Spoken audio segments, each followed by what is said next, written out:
Victim के minor होने की वजह से मेरे क्लाइंट चंद्रशेखर पर बेकार के और बेबुनियाद केस फाइल किए गए, your honour. This is a gross misuse of POCSO act. Romeo Juliet clause के बारे में आपको पता ही होगा।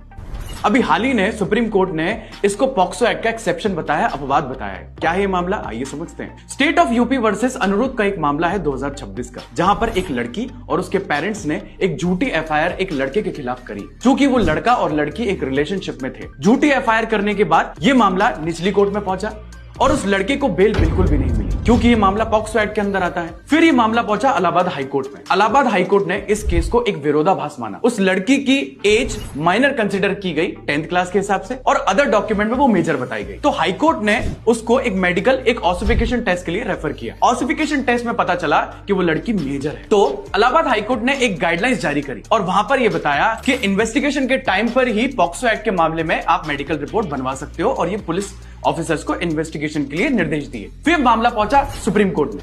तो सुप्रीम कोर्ट ने इस बात की निंदा करते हुए बोला कि this is an abuse of power. High court ने 482 ऑफ सीआरपीसी का अब्यूज ऑफ पावर किया है, जहां पर यह साफ साफ है कि इन्वेस्टिगेशन के टाइम पर मेडिकल रिपोर्ट का निर्देश नहीं दिया जा सकता। यह 94 ऑफ जेजे एक्ट का उल्लंघन है, क्योंकि 94 ऑफ जेजे एक्ट साफ साफ बोलता है पहले 10th की सर्टिफिकेट, मैट्रिकुलेशन का सर्टिफिकेट, फिर म्युनिसिपैलिटी का जो सर्टिफिकेट होता है वो देखा जाता है, फिर ऑसिफिकेशन टेस्ट को रेफर किया जाता है। आप इन्वेस्टिगेशन पे ऑसिफिकेशन टेस्ट का नहीं बता सकते। और साथ साथ में एक डेफिनेशन इजाद करी, एक डॉक्ट्रिन इजाद किया, जिसको बोलते हैं Romeo Juliet clause. Romeo Juliet clause, जहां पर दो अडोलसेंट या फिर दो लोग, दो बालक, दो नाबालिग, अगर वो कम एज के हैं, जो कि मिनिमम एज 14-15 से नीचे की नहीं होनी चाहिए, प्रोक्सिमेट एज में है, और वो कंसेंशुअल रिलेशनशिप में है, और उनके बीच सब कुछ कंसेंशुअल होता है, कोई भी एक्सप्लॉयटेशन नहीं होता है, तो ये होता है हमारा रोमियो जूलियट क्लॉज। ये डॉक्ट्रिन सुप्रीम कोर्ट ने state of UP versus Anirudh के मामले में बताया। ऐसे ही अपडेट